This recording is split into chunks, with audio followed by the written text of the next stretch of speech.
think so.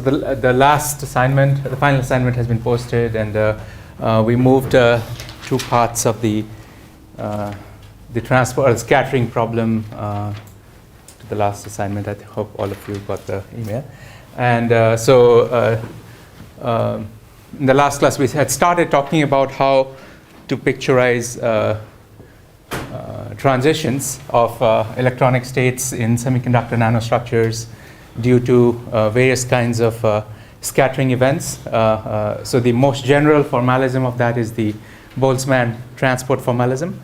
And we are now looking microscopically if I want to find out that here's a physical picture, and we want to use this to motivate the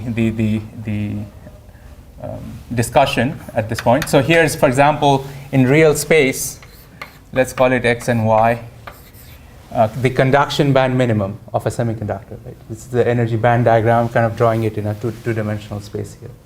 Does it make sense? So at all points here, here's the conduction band minimum, and I can connect. So if I were to kind of look at any point here and say, what are the K states available? Well, you will have a EK diagram that would look something like that, right? Right? At all points in real space, there's also a band structure associated with the semiconductor. And that band structure may change if you are creating heterostructures or changing the doping. You can move this up or down, or you can have a different effective mass and all that sort of thing. So that's the first level of control you have. And the just in terms of the energy,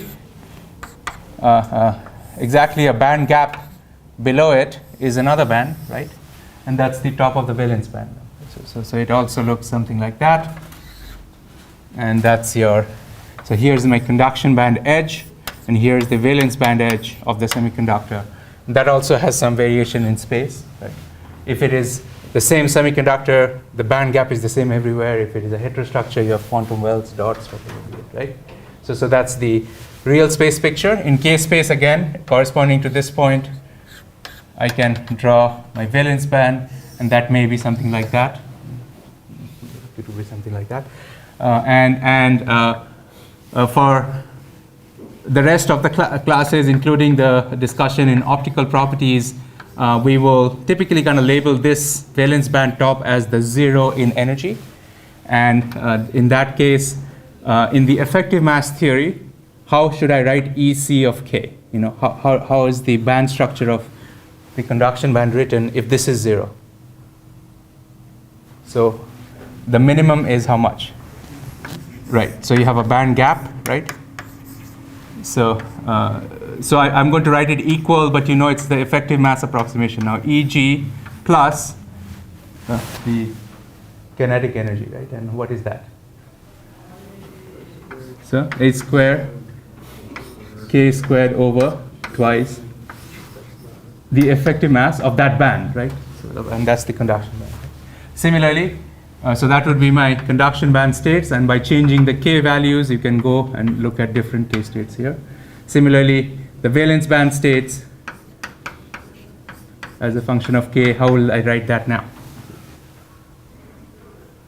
So it's basically 0 is the level, and then it's negative. I'm going to just write it like that, minus H squared K squared by twice the effective mass of the valence band. Let's call it V. The curvature of the band. Very simple, just two parabolas. Okay? And now, by looking at each individual K state now, I can uniquely write down the energy eigenvalue is this, right? I can uniquely write down, so if I were to look at this state in the conduction band and say, well, what is the wave function of that state? So how do I write that? Right? Psi of state K, let's say in Dirac notation, that is labeled as K. And in the real space wave function, how will I write that? Psi K of R, right? Maybe you can tell me, how should I write it? It's clearly a block function, right? In its entirety, it's a block function. But I'm not going to use the block function. I'm going to use the effective mass now. Right? And in the effective mass picture, how do I write this? Right, you write the envelope function corresponding to that k times a periodically repeating, with the lattice constant periodically repeating part of it, right? And so this is periodic with lattice constant. This is not. This is the envelope function, right? If I were to just, I can look at this picture and write down directly what should the envelope function be. So that's kind of the important thing here. And similarly, I should label this as UK. Maybe I'll label it with a C on the top here, just to remember that this is the periodic, repeating part of the block function of the conduction band states. Similarly, I can write the valence band. You can write it with a C here as the conduction band wave functions. Similarly, a valence band wave functions will be. It need not be the same function here, right? So maybe I just to make sure that this is the envelope function of the conduction band states. I can have an envelope function of the valence band states. They could be the same, or they may not be. Depends. Right? So this is obviously a lot of stuff is buried behind all this, that we have covered in this class. How do you get block functions? How do you get effective mass? Where is the gap coming from? And why can I write it that way? Why can I write it envelope function? But all that is kind of buried inside this. It's behind, under the hood when we write it like that. Okay, so now the transport problem or the scattering problem using this Fermi's golden rule. Here's how we are going to define it. Okay, we are going to say that if there are no if an electron wave, let's say, starts out here, and it has a certain wavelength, it's a plane wave going in that direction. These are kind of the wave fronts, if you might. And if there are, if say conduction band minimum is completely flat, it's constant, it's a constant in space, that is a block state, and that electron state will continue going forever, right? I mean, there's no reason for it to scatter anywhere, right? So because we have already solved the exact Schrodinger equation for it, we have found out the band structures. What I mean to say is if an electron is sitting in this state, it is going to stay in that state. There's no reason for it to go anywhere, right? Unless it scatters off something, unless it sees a dent in the periodic potential, perturbation to the periodic potential, or a phonon or something like that. If it sees none of that, it's going to just stay there and not even come down here in the conduction band. So that's the meaning of a stationary state, because the band structure gives you the stationary states of the crystal. And if we put an electron in any of these stationary states, it is stationary. The wave function, the amplitude, mod squared of that is not going to change. Does that make sense? That's the meaning of this.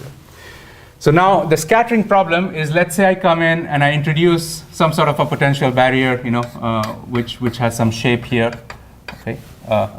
And let's call this as W of R. In general, it could be time dependent. Okay, so let me just call it W of R for now.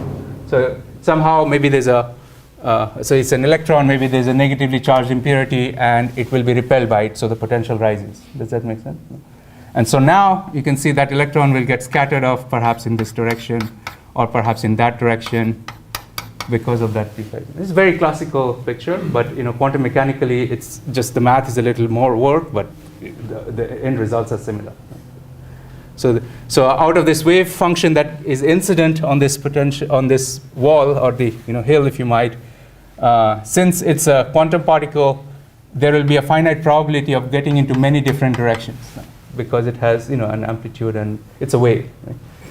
Right? Whereas if it was a completely classical single particle, it can only come out in one direction. Right? Does that make sense? But it's a wave, so it can kind of scatter in various directions with smaller amplitudes, such that all of these amplitudes squared sum up to this one.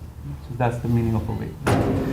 And so, so this state, for example, let's say this is the K state,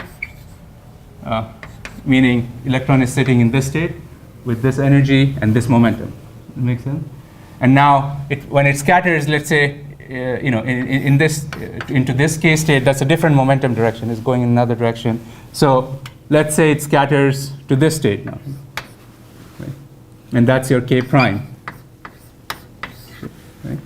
So when it scatters, the K changes to K prime. Therefore, the wave function has to change, right? The wave function has to change, and The energy may change. The energy may not change. If it is going elastically to the same energy state here, then the wave function doesn't the energy doesn't change, but the wave function changes, right? And so on, right? So two kinds of scattering events. If the energy is not changed, we'll call it as elastic scattering. If the energy changes, that's inelastic. I mean, it's very same thing as classical mechanics. Right. So is that clear? I mean, we are setting up this problem now, and what the question, the fundamental question we are going to ask now is, pretty much this question: how long does it take for it to kind of scatter?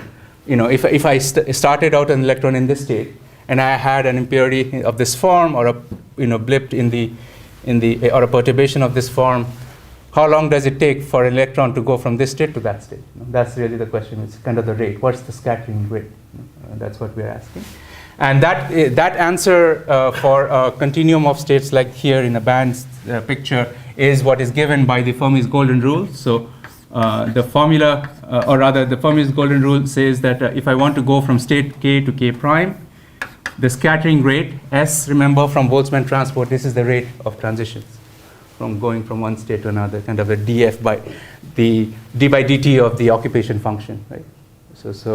And then that is given by 2 pi over the Planck's constant, and you start out from state k, and then you put in your whatever perturbation, or blip that the electron is seeing in the conduction band, and find this matrix element between state k, which has this wave function, to k prime, which has a slightly different wave function with k primes here. And then that's a matrix element. You take mod square of it. So that's actually the, so it's not the amplitude, but the strength, or intensity that matters here, times, and here's a Dirac delta function, which is essentially saying that the energy is conserved in this process, and I'll explain what I mean by this, and because there are some inelastic processes where energy would not be conserved for the electron. It will be conserved for the whole system, but not just for the electron.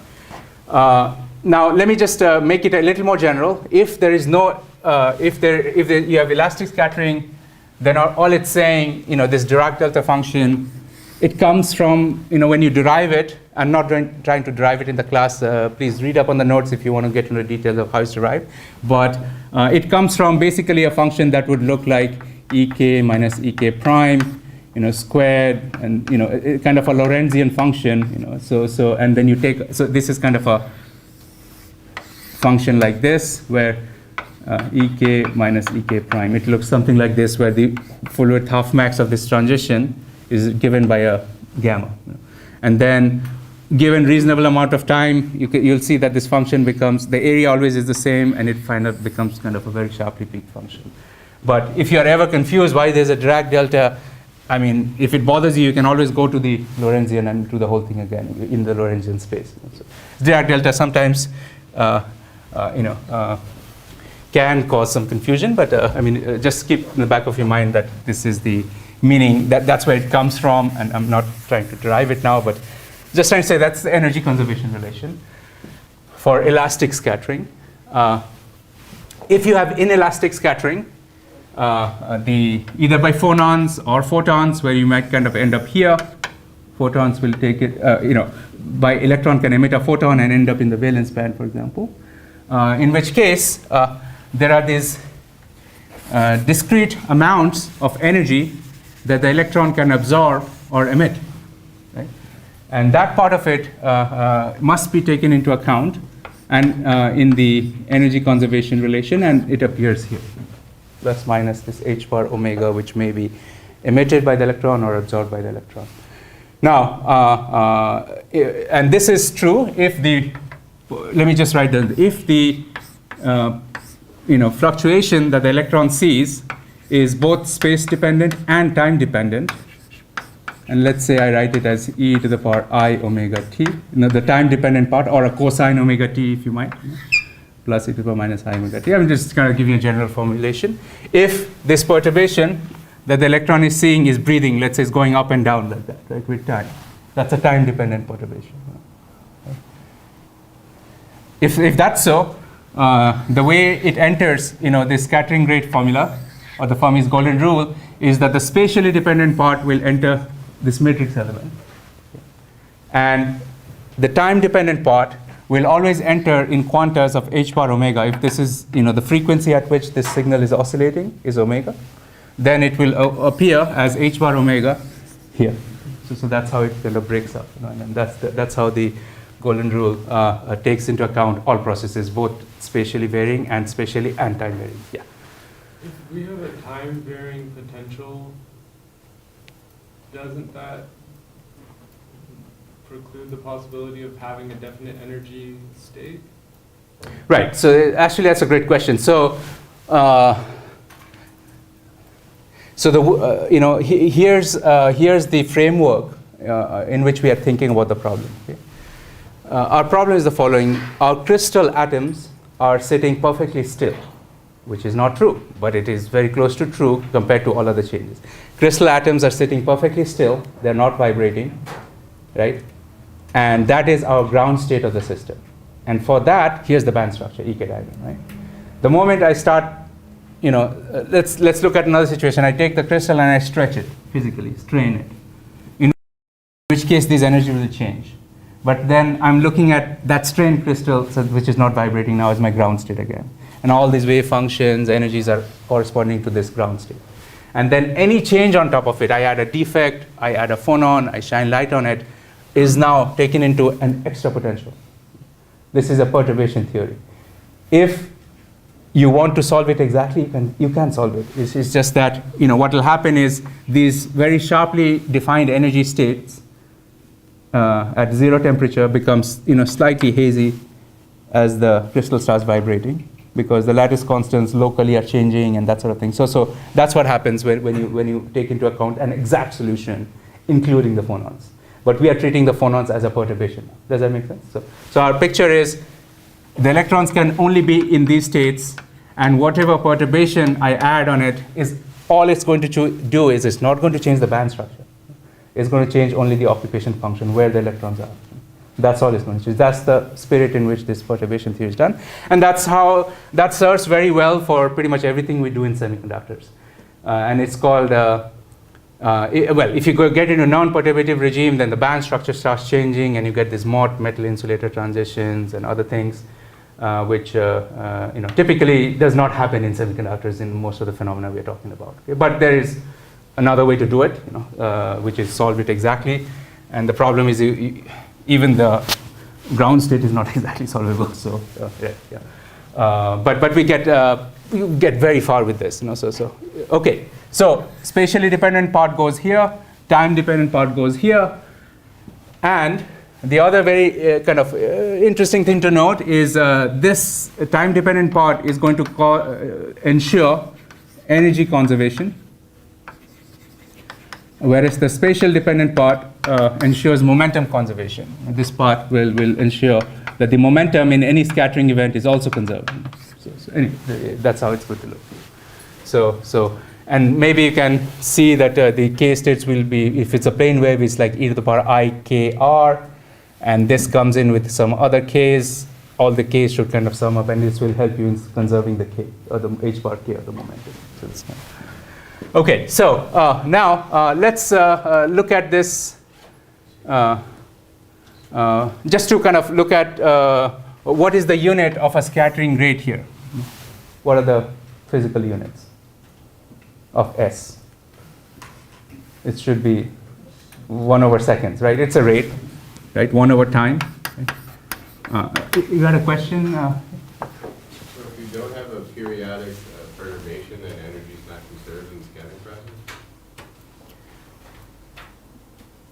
Say that again? If I don't have a... If you don't have a time-dependent perturbation, energy is not conserved in the scattering process?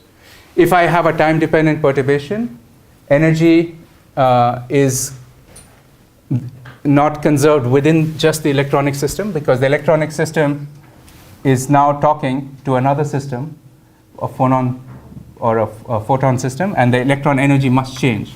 in the case there is a time-dependent perturbation. Is that what you're asking? So remember, so here's the picture, here's the way to look at it. The electron may drop down in energy, but we'll look today later, the phonon, this energy will be dumped into the phonon. So the lattice starts vibrating. So the total energy is still conserved, it's just that it's not in the electrons anymore. The electrons have either lost it or gained it. So here's your EK diagram for electrons, here's your phonon dispersion, phonon energy versus omega. If electrons lose energy, phonons gain it, right? If phonons lose, then the electrons gain it, but it goes back and forth between them. So, right, does that make sense? Emission process will push energy that way. Absorption process will push energy that way. So the whole system, energy is still conserved, but if I'm just interested in looking at the electrons and I'm neglecting phonons, then for this system it's losing or gaining electrons. That's why we call it inelastic. The whole thing is obviously always elastic, right? If you consider everything, all particles considered. Yeah. So, okay, 1 over second, and then you can, again, I think we had briefly looked at it. This is 1 over h bar is angular momentum, so it's like joule second, right? And what is this matrix element dimension? The matrix element, perturbation, potential is energy, right? So it's joules, right? And, kk prime, essentially, whenever I do this sort of matrix element, physically, what is that? Let me write that down. That is an integral over all real space of psi of k prime, which is the final state complex conjugate, times your perturbation potential, times psi of k of initial state. So that's your full-blown matrix element here. I'm just going to, write it this way, and later on I'll just start writing it as W sub kk prime. That's the physical, many interchangeably, it's the same meaning. So the dimensions of this, remember if I take this out, what are the dimensions of the wave function squared integral? 1. Wave function is normalized, so psi star, the volume integral is 1, right? So that thing is dimensionless, and this has dimensions of joules, so the whole thing is joules, right? Right, the matrix element is just joules, or energy, or electron volt, whichever. So let's write it. The matrix element itself is joule, but we are squaring it because we are interested in intensity here. So you got a square of joules, right? Okay, Dirac delta function. What is the argument? What is the dimension of the Dirac delta function? That's a very tricky part. Right. So argument. So it's related to the argument, right? Here's the important property of a Dirac delta function, right? Is equal to what? If I do from minus infinity to plus infinity, right? That's 1, right? Therefore, if x has units of length, Dirac delta must have units of 1 over length, right? To have a non-dimensional version. So the units of Dirac delta function is 1 over the units of the argument. Does that make sense? Therefore, here it is just 1 over joules, right? In this, because argument is energy, so that's EV or joules, right? And at least you see how it maintains the this thing, right? So couple of properties that you may find useful: Dirac delta function, Dirac delta of some constants time x is Dirac delta of x 1 over absolute value of that constant. And write it like that, and this is an identity. Any constant you choose here, plus sign, minus sign, doesn't matter. And I think looking at this, you can see that if the x was dimensionless, then, and this was energy, then you get it, that it should be 1 over the dimensions of whatever is this coefficient.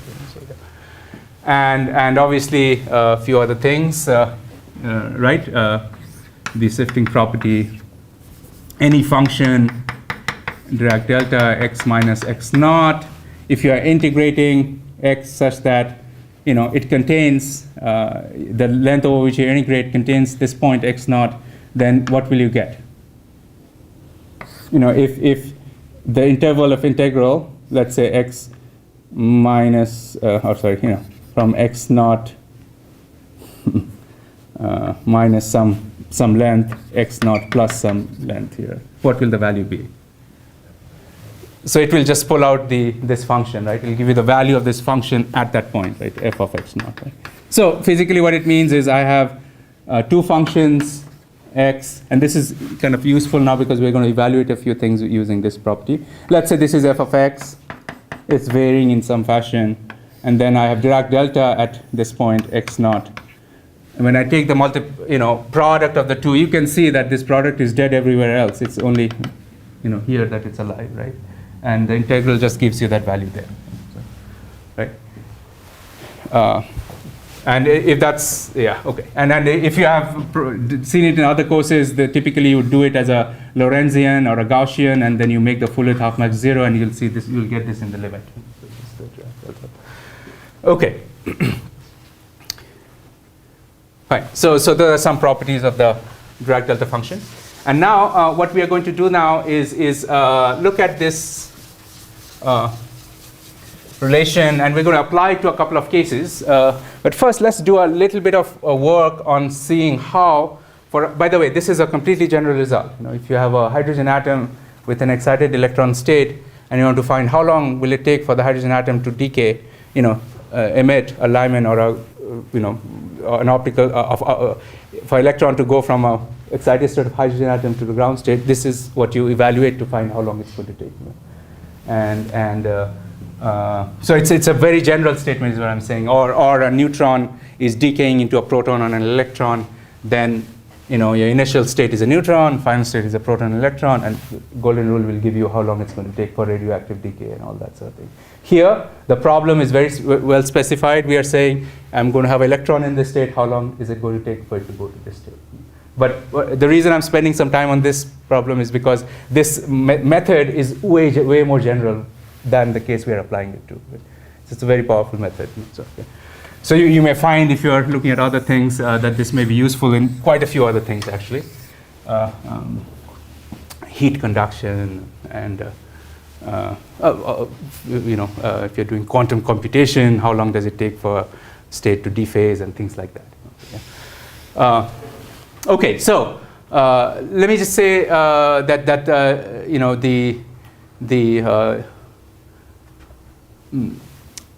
let's first specifically look at a situation where an electron is scattering in the conduction band of a semiconductor, in which case I want to evaluate this now. I want to evaluate this.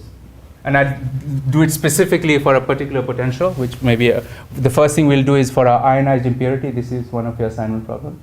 I have a Coulomb scattering point, and W of R is a Coulomb potential, and then find what is the scattering rate due to that. So you're doing that. And the second, so that is a time-independent version where the scattering center is sitting, staying put with time, is not vibrating, anything like that. And that's a time-independent perturbation. I mean, time-independent term here. So there is no h bar omega for that.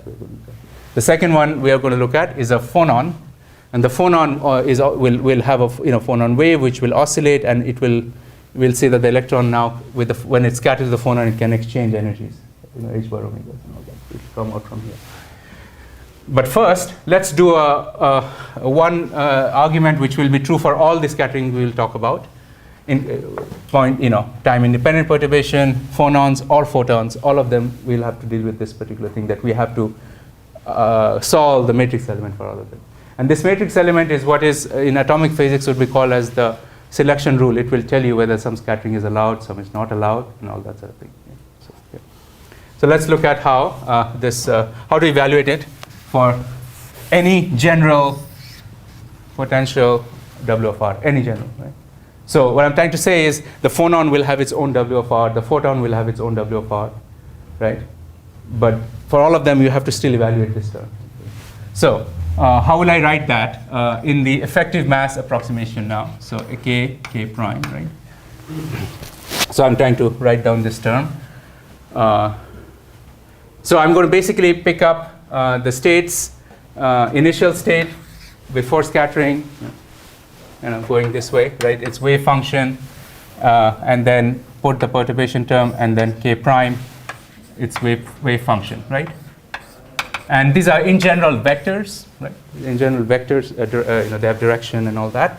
But we are, interested in the wave function. So let me write it in one dimension just to simplify things first, and then you can easily generalize to 3 dimensions. It's really not that much more work. conceptually, one dimensional captures pretty much everything we want to say. So in one dimension, how do I write my wave function, of the initial state? I want to write psi k of x. How do I write it? Right. So I first write the envelope function for state k, right? And then the block periodic part, right? And let's put as c here. Yeah, I'm going to just leave the c's here for now, indicating that's the conduction band. Yeah, it's the conduction band of x. So that's my psi k. Then I, whatever perturbation potential I have, I put that in here. And then I must find psi k prime, which is the final state complex conjugate, right? And the complex conjugate of that is, again, c k prime in the conduction band x, but a complex conjugate of that thing, right? Times uk of the conduction band k prime times x is complex conjugate. Does that make sense? I mean, basically, the complex conjugates of all these things. Right? Pretty straightforward. Okay, so, and then I'm going to kind of rearrange this just a little bit. I'll write it as, or rather, let's look at these terms physically, what they are, how are they changing and all that sort of thing. Okay? So here's a sketch of how things are, how each of those terms are changing in x. Right? In x, as the particle moves, there is a certain lattice constant, right?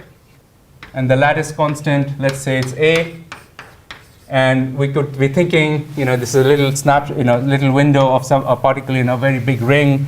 So the whole thing could be big L, let's say, right? So the whole length could be L. So L would be some number, integer times A.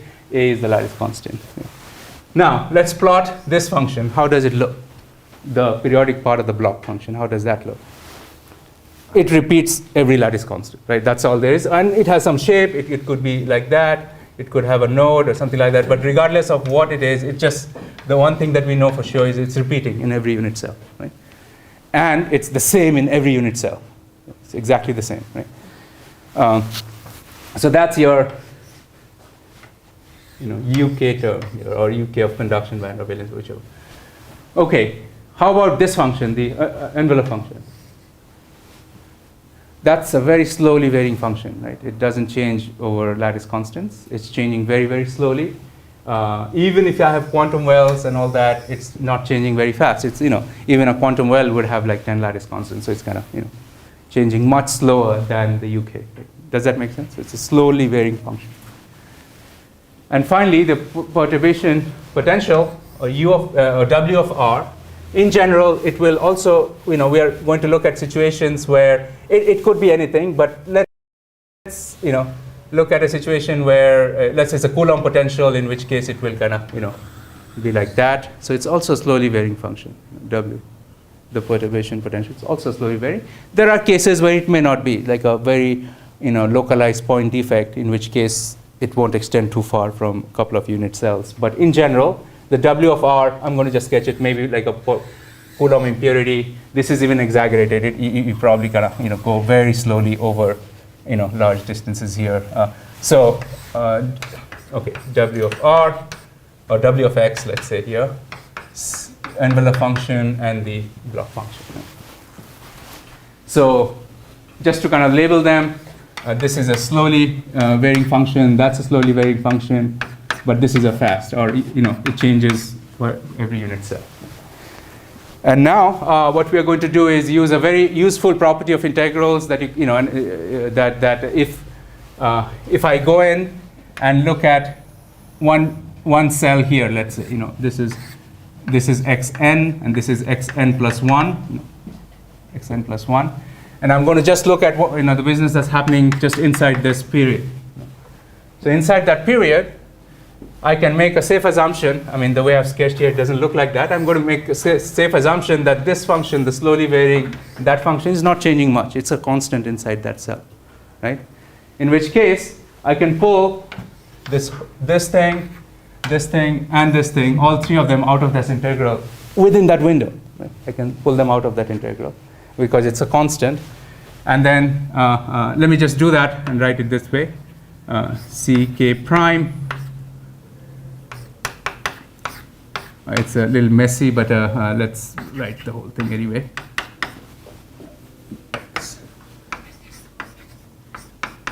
Okay, and then the integral now is within. Let's just call it, in one xn to xn plus 1 dx uk star uk. Right. But then I must make sure that this is just the integral within this window, and the integral will have another value in this window and another in this window. Now I must sum them over all windows, right? N is equal to 1 to big N. How many? Every unit. Does that make sense? I'm just evaluating the value of these things. I'm making this discrete. It's xn. This is xn. Now, by the way, this property is going to be absolutely critical in optical transitions, not so much in transport, but in photonics, this is a very important property, whatever we are doing now. Okay. Is that clear? I mean, we're basically just splitting the slowly varying, pulling out the slowly varying part and saying it's a sum now. Now, maybe you can think a little bit and tell me that if if all the block functions, I think I've done something not quite right. Okay, uk prime. So this is k prime. Okay. Remember in the envelope function theory or the effective mass theory, the idea was, most of the action here occurs in a very small range of k's. It's not, the k is not changing too much. In which case, if it's within the same conduction band, all of them have the same periodic part of the block function. They don't change much either. That was the whole implicit thing we started with. So if k and k prime are very close, and that means the block periodic part of it is, these functions are the same. Right? They're not changing. They're both s orbitals, let's say, right, at the bottom of the conduction band. Does that make sense? I mean, that's very important. Or if at the top of the valence band, they're both p orbitals.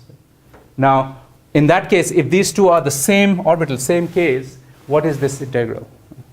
xn plus 1 minus xn. Right. So actually, the integral, you're saying the length, right? That will be the length, and that will be the xn plus 1 minus xn. That's the lattice constant a, right? But you see, this is actually square of the wave function, right? If you had the full block function, you will get e to the power I k x times uk of x, right? And you'll get e to the power minus I k x uk x complex conjugate. So, and you're integrating this over one period, right? Right. But you know one thing, that this function is periodic, right? Because this is mod squared, and these things just cancel. So you get this thing is actually periodic. So it repeats in every unit cell. And how many unit cells there are there? So by the way, this whole integral, if I had instead of xn to xn plus 1, if I had over the whole length, it's 1. It's a normalized wave function, right? It has to be exactly equal to 1. It's, it's over the whole thing. But now we are just looking at one period. And we also know that the integral value is the same in every period. It's just repeating, right? In which case, what should it be in every unit cell? It's 1 over, right? Does that make sense? You just add the same thing in n unit cells and you get 1.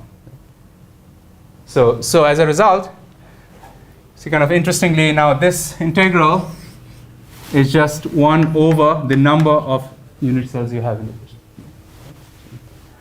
If both the bands are, if both these are in the same band.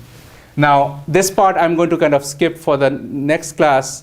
In an optical transition, when the electron transitions from conduction band to valence band, then you will have this part will be conduction band block orbital, right? But this will be valence. The final state is the valence. In which case, I cannot invoke this anymore, right? So if business happens within the same band, you can make that approximation, argue that this must be equal to 1 over n. But if there's an interband transition, you can't do this. It's an important point here. Okay, but so here's why this factor should be equal to 1 over n, and I'm going to just kind of write it like that now. And you'll see what I'll do next is pretty, problematic because, yeah, go ahead. Well, just because we're making the assumption that the Ks are similar. Yeah. If we have a phonon Yeah, we haven't brought. Transition, isn't that one where you have a substantial change in K? Right. So all that information is here. You can have, that's a great question, but let me just say that even if you have a very large change in K, if the block periodic part of this is the same orbital as this, whatever we said is still true. And if I go from here to the edge of the band at pi over 8, then this is not true, because we know that for a large range of k's here, it's all composed of the same orbital, and then you start getting a little bit of the other orbital as you go up to the higher bands. So that's the limit of approximation here. If I have what you call an OJ process where you're going from here to a very high energy out here, then whatever I'm saying, we started out with an exact formulation, and we're arguing that if most of the transport is occurring in a small region in the Brillouin zone, very close to the bottom of the conduction band, this is actually correct. And at a certain approximation is exact. Okay. So, and we'll see later if you have large phonon induced K changes, or rather, that's a problem we can look at if you're interested and point you to. I don't think I'll cover that in this course. So you can get into these regimes where you kind of even go umklapp. You could go from one end to the whole other end through the Brillouin zone and all that. Okay. Anyway, so here's what you have here, and now I'm going to actually do a double face and go back and convert it back into an integral. I just did that to take out the periodic part. You're just going to get rid of it. Yeah. Sorry, I don't know if you mentioned this already, but in finding that the integral is 1 over n, Yeah. did you have to make sure that the k prime was equal to k to do that, or does that not? Yeah, yeah. So here's the thing. If it's equal, then this is exact. Right. But that's also the question that John was asking here. So the idea is, if you look at the content of the block, the periodic part, it's mostly the same for a reasonably large window of around the minima.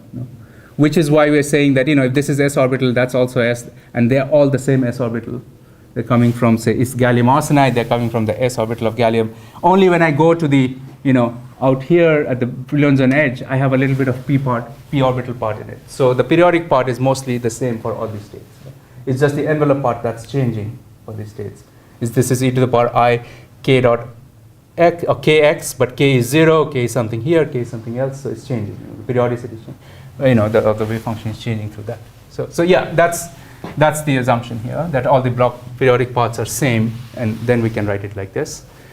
And now, once I do that, you can see I can now do it as 1 over n. I want to kind of go back to where I was, so I will write it as xn plus 1 minus xn over big L. That's 1 over n, right? Xn plus 1 minus xn is just the lattice constant, right? And n lattice constants in that. And this is dx, or delta x, and so you get back to your integral form, integral over dx now. You see all just a little trick here that we went back to we just took out the periodic part of it. I think there's a better way, but I think, yeah, well. So you see, we got rid of the block part, periodic part completely. You only have to deal with the envelope parts now, and that's easy to handle, right? So it's easier to handle. And so that's your entire integral now, and that's your typical matrix element. If your scattering is within the same band, this is in 1 dimension. In 3 dimensions, you will be looking at d cube r. Instead of dx, there'll be 3 dimensions. Over, instead of length, there will be a volume of the entire crystal, and then you'll get your 2, ck, and initial state envelope function, scattering potential, and final state envelope function, complex conjugate, right? So that's your k to k prime matrix element now. It's way more simpler than where we started. So everything is in terms of the envelope function. So when I write equal, just remember it's approximate with all these things we talked about earlier. But that's how typically we deal with transport and scattering for impurities or phonons and all that sort of thing. Okay, so now let me just go one step further and write it that if I have, if I'm not looking at a quantum dot or anything like that, let's say I'm looking at a bulk semiconductor, what is my CK of R? What is my envelope function for a bulk semiconductor? You know, everything is flat everywhere, right? Conduction band, right? So it's a plane wave, right? The envelope function is just a plane wave. It's an electron in vacuum, pretty much. That's the picture, right? And in which case, d cube R over volume, right? So what I'm saying is Ck of R is what? E to the power I k dot R, right? That's just a free electron wave function. You know, for that state, if it's a plane wave going in that direction in any, so that's your k direction, and then the plane wave is that. But you know, we should always normalize things, so it will have a square root of volume here and all that sort of thing, right? Actually, I just want to make sure we did this correctly. Yeah. Just, you know, dimensionally, this is correct or not?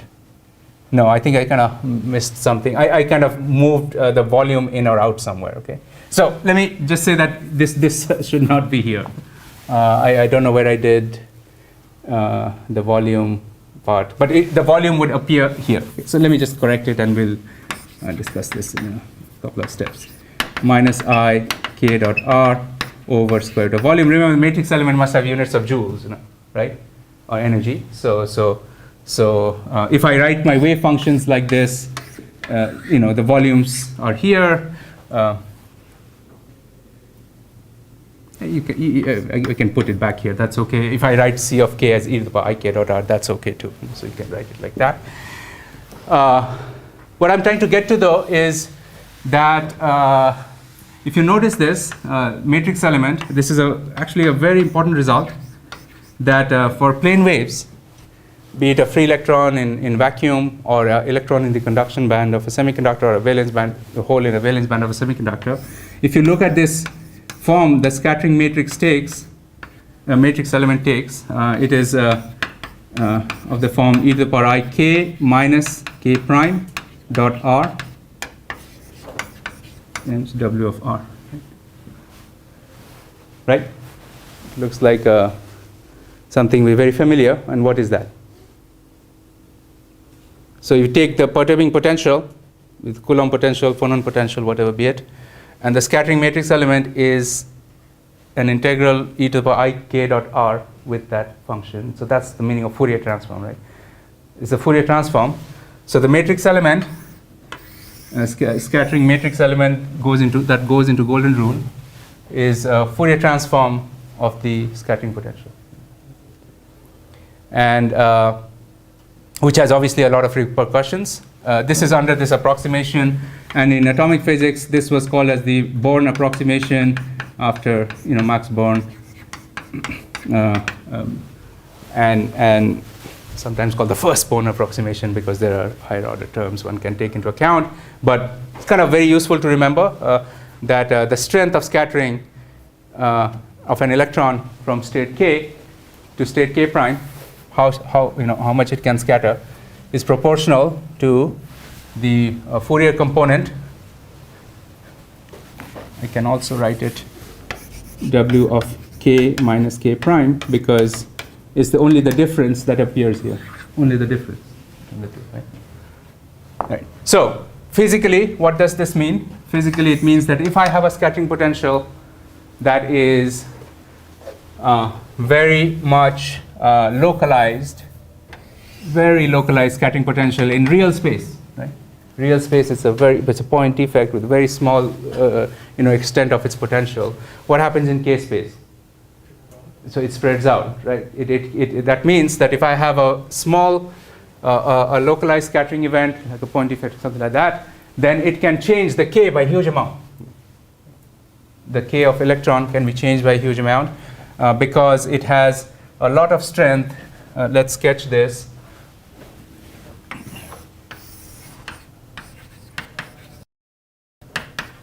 So kind of the magnitude of this, k minus k prime, and W of k minus k prime. So, and here's your real space R and W of R, right? So if what we're saying is if it is a very sharply peaked in real space, and in K space, it's kind of going to spread out, right? That means it can scatter an electron K to states very close to it and very far from it as well. So the K scattering can be over a large window of Ks. Or physically, this electron can go very close by, or it can go here, or it can go here, go here. It can go far from that state. And the farthest an electron can go is what's called backscattering. You know, if it was going that way. So a small change in K is called, you know, it's a small angle scattering. Angles will be small, but backscattering will be the maximum. That's the farthest it can go. It's a recoil. Right? So as a result, a point defect like that has a very high chance of giving you a certain amount of recoil or backscattering. So that's what it means to say. On the other hand, if I have a potential that is decaying weakly and it's not sharply peaked, it's kind of very long range potential like that, smoothly varying. This is true of Coulomb potential, like ionized impurity. It's a long range potential. If that's so, then I think it's clear that if your thing is spread out in real space, then in K space it will be localized, right? So it will have strength over very small windows. So typically it will look something like that. It will decay. If your real space potential, or if it's spread out, then here it will decay like that. Does that make sense? It has a smaller extent, and this favors small angle scattering because K and K prime, the difference of them cannot be very large. So if the K is going this way, it can only change a little bit in this direction. It cannot, change by a very large amount. Right? So if you have Coulomb scattering, impurity scattering, typically it will not be able to scatter very far. It will be very close by here. The problem is it won't scatter down because it can't change energy in this point. But remember, if I have a 2D electron gas, then I have states which are, at the same K. I have a circle. If I have 3D electron gas, I have a sphere. There are a lot of states with the same energy. Right? And you can see right away that if I have a Coulomb impurity like that, it's not going to scatter for 1D. It's not allowed. Meaning it is very low probability. It's allowed. It has to go back scatter all the way, right? In one dimension, because there's no other state with the same energy. Right? It has only back scatter. But then it needs a very large change in K, in which case your probability, the strength is very weak. So that's the physical meaning of it. And this is true for all scattering events. Meaning this idea of scattering, shape of the scattering potential and what K states it can mix. This is where it comes from. So the matrix. Yeah, question. No? Okay, so we can talk on and on this. There's courses completely dedicated to transport and all that, and we do a lot of analysis. But in this course, what we'll do now is do one example of ionized impurity scattering, and then we'll look at a time-varying scattering, which is phonons, and the same formalism will be carried over to photons, which is the light-matter interaction, and that's going to be primarily the topic of the next two classes. Because once we understand the photon is, it's basically the math is done. So that's what. So, okay, what we'll do now is look at the specific example here of ionized impurity scattering or Coulomb scattering, and I will point out. I shouldn't have erased that, but okay. I will point out a few things first, and you are solving. You will fill in the, some of the details to finish up the full problem. So I'll just kind of point out a few things here. Okay, so ionized impurity is, a specific application of all this stuff that we talked about. And what is the potential due to an ionized impurity? Let's erase that too. That a semiconductor may see, electron in a semiconductor may see. So that's what we want to start with. So let's say instead of this, we have a Coulomb charge, and this is an electron in the conduction band, and I have a donor sitting at some point here, physically in real space, it's sitting here. And around the donor, the potential in the donor is positively charged, right? And it's because it has lost its electron to the conduction band. And it's positively charged here. And so around this, there's this Coulomb potential that's going to be attractive, right? So it's going to be, something like that. So it's going to, right, going to fall to this point. And it's a Coulomb attraction. And the Coulomb attraction potential, let's write that down, is, let's say minus q squared, or rather, let's write it this way. Plus q is the charge of the donor, and minus q is the electron charge over 4 pi dielectric constant of the semiconductor times the distance that it is from that point charge. That's the attractive potential, right? Due to a Coulomb impurity. Opposite charges, so it's attractive. And the potential is going down. But then, actually, one of the things is you can evaluate it with this, but I'm going to, in the problem I've given you, I say that, look, in the conduction band, there are already quite a few electrons here, right? There are mobile electrons, right? And whenever there's a positive charge like that, I think also from experience, there will be what's called screening.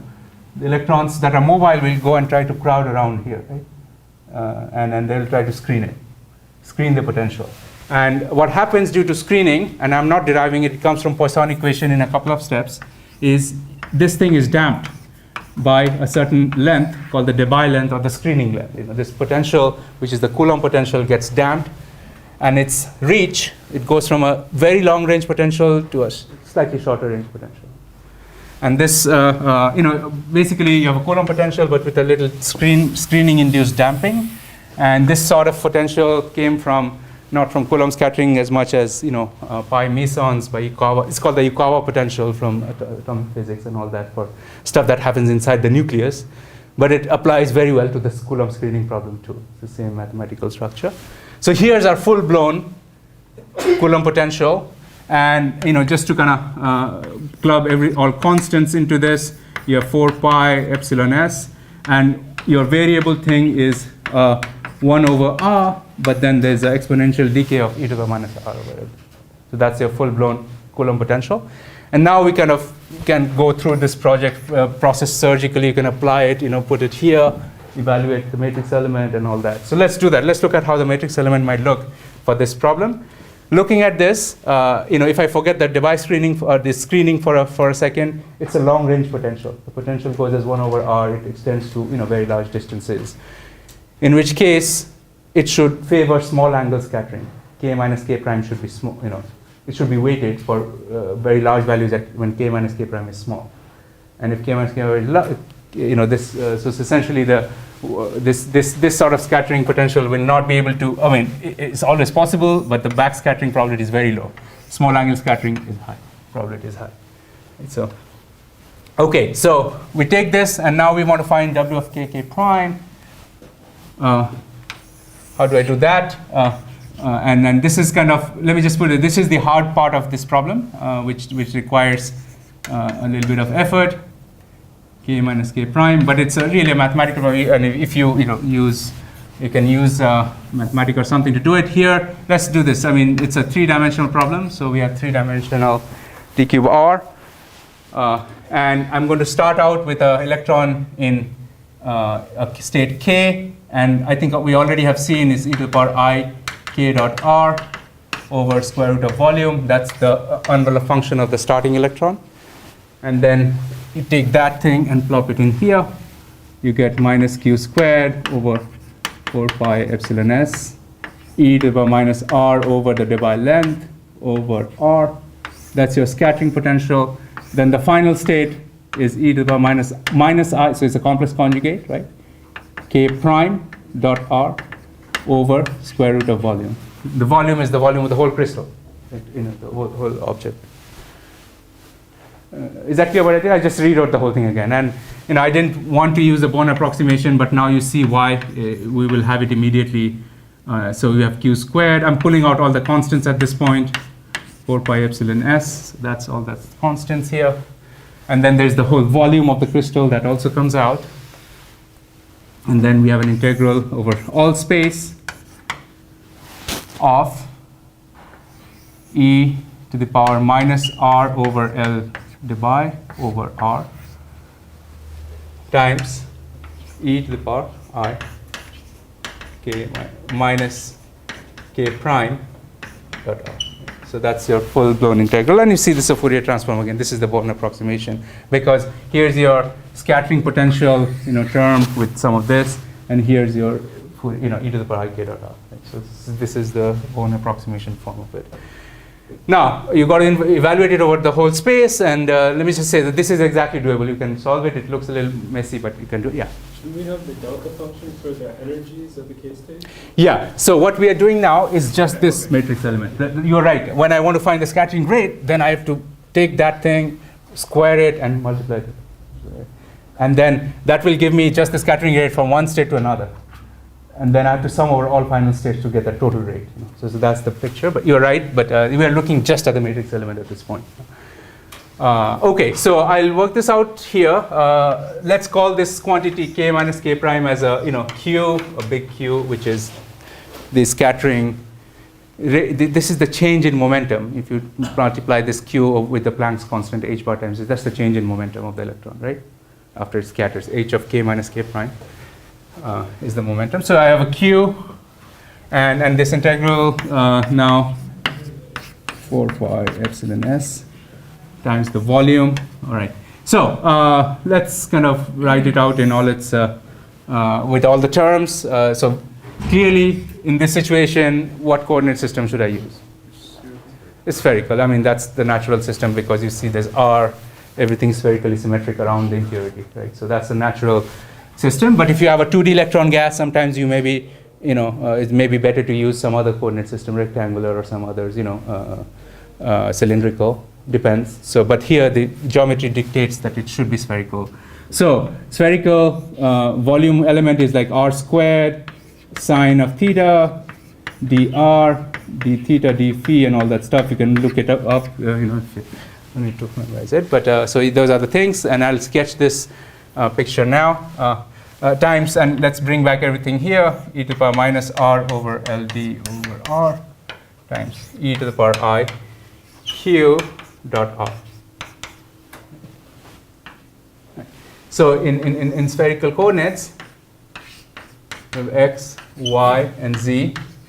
And remember the coordinate, you are free to choose whichever way you want to align it. Okay. So what I'm going to do is I'm going to first plot this q, which is the direction in which the rate, difference in momentum appears, and I'm going to just align it q along the z-axis.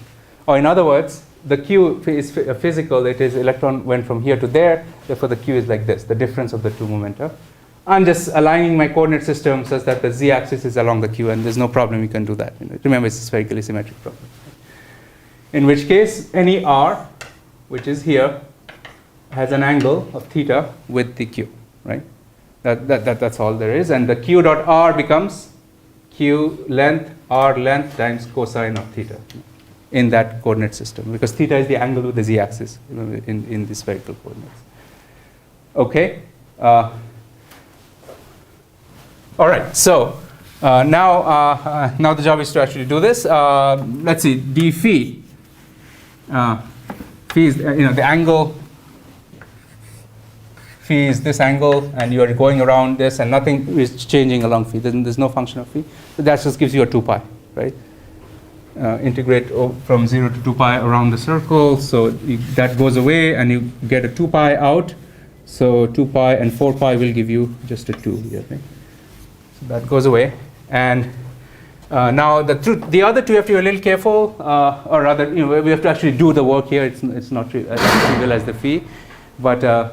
So here, what I'll do first is the theta, and you can see what we have is sine theta, d theta, and you have this quantity here, e to the power I theta, I times cosine theta.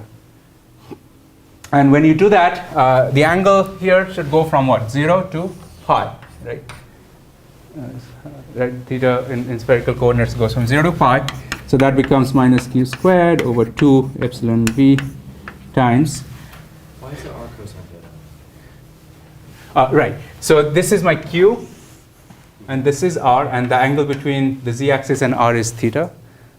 Q dot product. Okay. Yeah, right. I align the q in that direction. So, yeah, that's something right. You have complete freedom to do that because of the symmetry of the problems. Yeah. Okay. So what was I doing? All right. So I'll write it now as dr, and I have r. So r squared and 1 over r, so it just, they cancel, and you get that.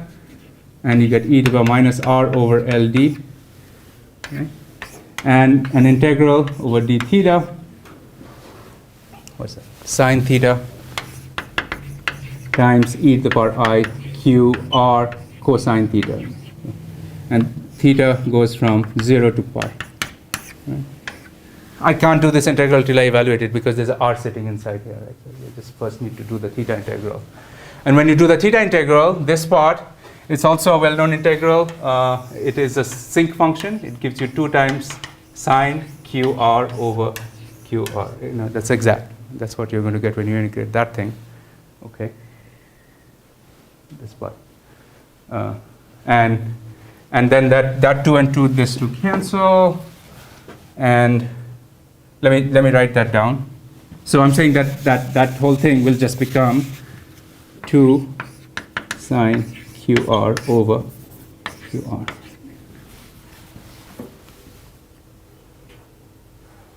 Okay, and now, okay, so the 2 and 2 will go away, and there is no need to keep the q inside here. You can pull that out. This is the momentum change after scattering. And here's another integral now for you to do. The r goes away, and you basically have, again, another integral e to the power minus r times sine qr. Right? That's also exactly doable. Right? So you go from 0 to infinity, and you get your final answer. Right? So the final answer here would look something like this. Let's write it here.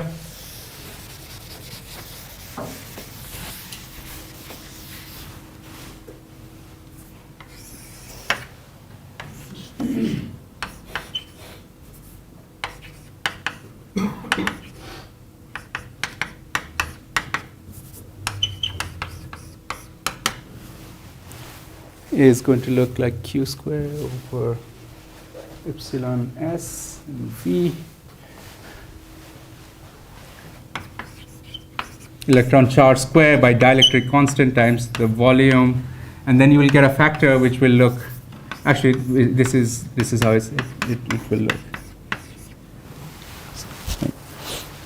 Where q, remember, is k minus k prime, electron initial momentum wave vector minus final wave vector magnitude. That's the meaning of this k. So that's what you're going to get after you evaluate all that stuff. And when you plot this quantity as a function of this k minus k prime, you can see that it is going to decay as k goes, as this if I were to plot this quantity here as a function of this big q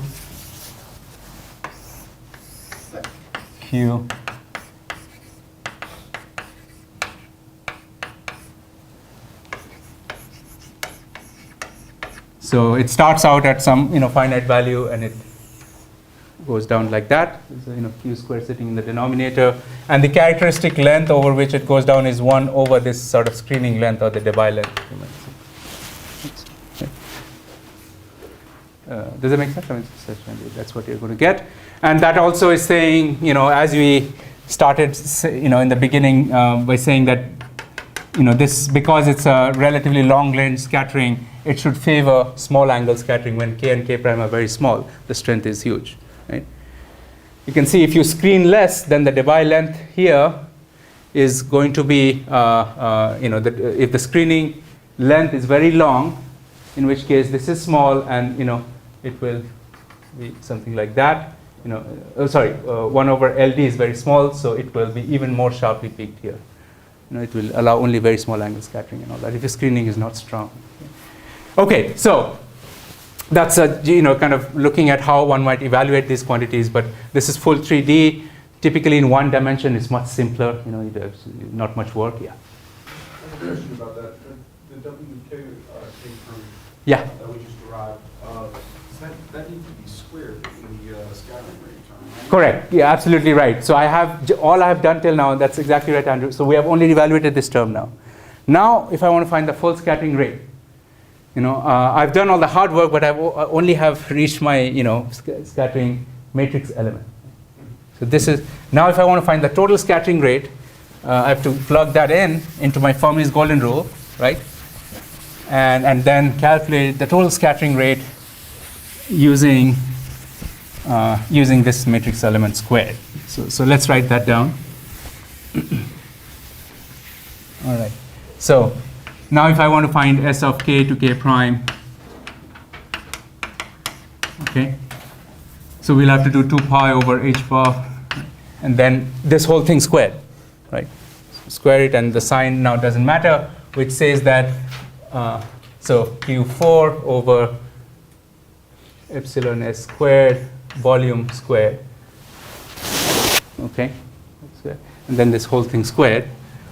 Just want to make sure I didn't miss any terms. I think it's correct. So yeah, big Q squared plus 1 over Debye length squared, whole square, times E of k minus E of k prime.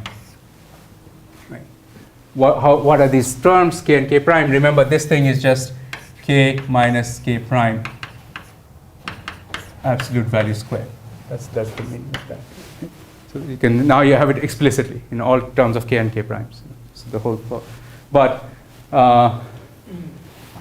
just to be, again, one more point I haven't stressed on till now is okay,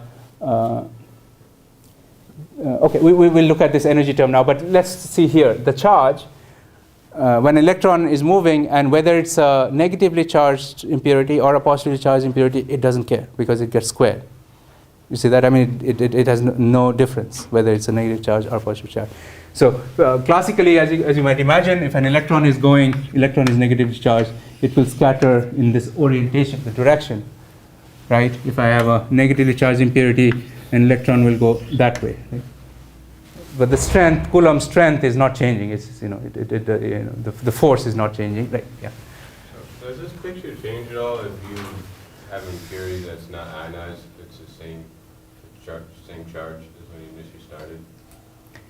Then it's not an impurity if it's sitting unionized. It is an impurity in the sense that it doesn't have a long range potential. It is what you call as a neutral impurity, and it has a very short range potential. Let me just say, here's the whole game of transport theory and scattering. Identify your W of R, which models the situation you have, and then the process is what we did. For that particular situation that you asked, if the impurity is not ionized, in which case it is a neutral impurity, and it will have a very short range scattering potential. It will be weak, but it will scatter. If it is any atom in a silicon crystal which is not silicon, it's going to scatter. So that's the now the strength with which it will scatter depends on whether on this matrix element. So that potential is no longer Coulombic. No, it's not exactly. It's more what you call as a short range potential. It will be more like a unit step, which will die within a unit cell, as you get away from it, because a few lattice constants away from that impurity, there's no way to know that there's an impurity because it's neutral, right? It's only when you have a Coulomb that you have a far reach of the potential, right? But if it's not Coulomb, you kind of decay very fast. Okay, so now here what you need to do is you have a scattering rate for one individual state k to another state k prime.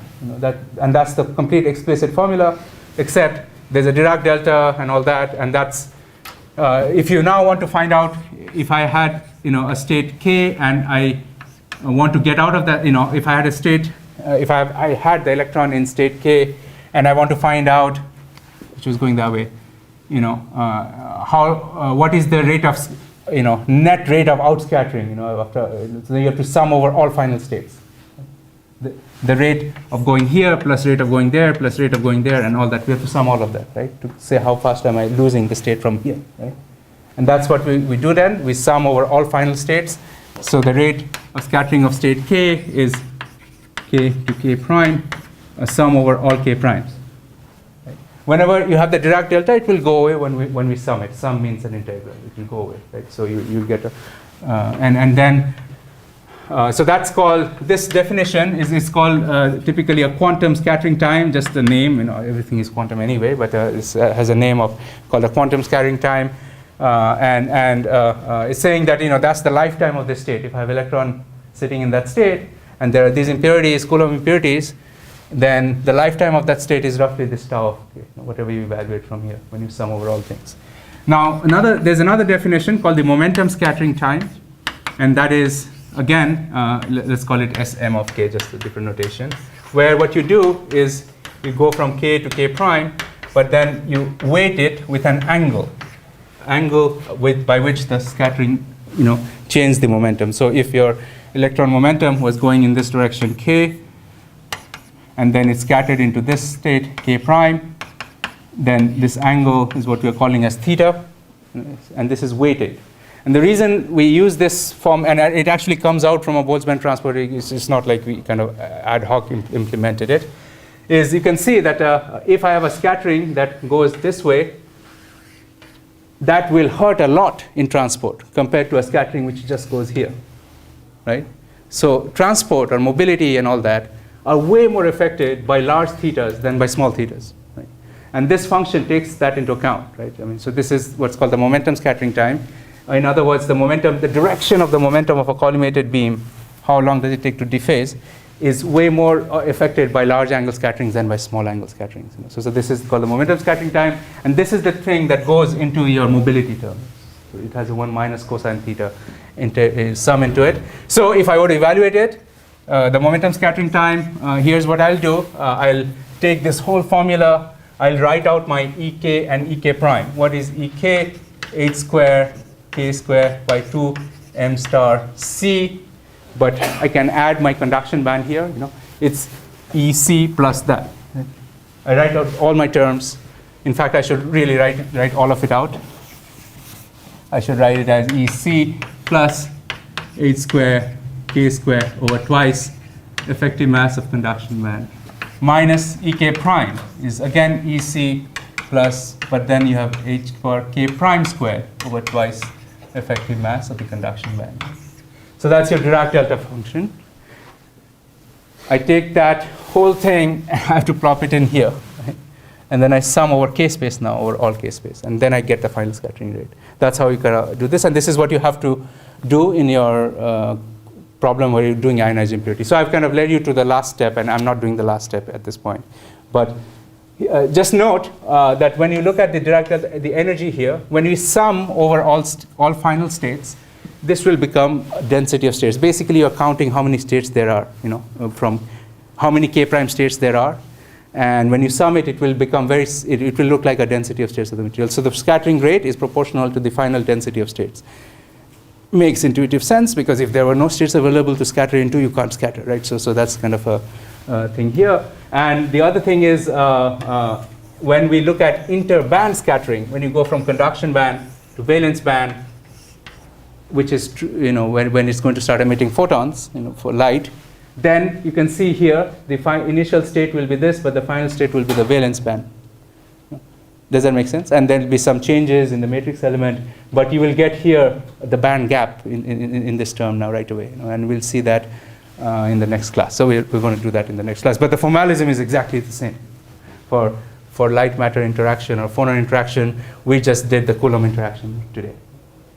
This is the hard part of it. Okay, so now all this is true for just one scattering point. I mean, if I had only one impurity in the crystal, all this stuff is true, right? But of course, we have a lot of them. We have a density of them. And one of the problems I've asked you to do is to show that if I had, a lot of impurities, one here, one there, they're uncorrelated, then kind of magically, because of the Fourier transform property, you will notice that when you sum the matrix, so essentially your total scattering, one of the very important things in, whenever we're doing quantum theory is we should first always sum and then take square. You should always add the amplitudes, not the intensities. So when you do that, you will see that magically when I have, instead of one impurity, if I have 10 to the power 17 per centimeter cube impurity, I will just get a product outside. And if they're uncorrelated, if these are uncorrelated, we'll get a very nice, and that's something I asked you to prove, and that comes out directly from this Born approximation we talked about. If you just look at it carefully and say that, well, here's my impurity 1, here's my impurity 2, or 3, and then you look at the sum carefully, you'll see that, basically if I have big n impurities, then the total scattering rate will be proportional to n. We'll see that. Okay, you had a question. Is that so? Our delta function, that's a Dirac delta or a Kronecker delta? No, it's a Dirac delta. It's a continuous delta function So, okay, so this is a Dirac delta function with all these properties of, integral of dx. Dirac delta is 1. A Kronecker delta is dimensionless. It is either 0 or 1. It can only take two values. It's not a continuous function. Kronecker delta takes in two integers or two values, and says, are they the same? If they're the same, it spits out 1 or it gives you 0. Right? And these are typically integers, Kronecker delta, right? Dirac delta is a continuous function, and it does it for the continuous values, and it has units. So are we integrating over this final thing? 'Cause Yes. otherwise, okay. Oh yeah, We're so integrating yeah. this See, yeah, exactly. Whenever I say sum, you know that you're going to integrate Yeah. over k space now. So yeah, right. So essentially, what we did is to find the matrix element, you integrate over all real space, and then when you go to the total scattering rate and you find the total scattering rate, you integrate over k space. So you go back to no x or k dependence anymore. Well, there'll be k dependence on but you sum over all k states in the final. And the scattering rate will depend on the exact value of k and all that sort of thing. Yeah. What happened to the plus minus 8 curve?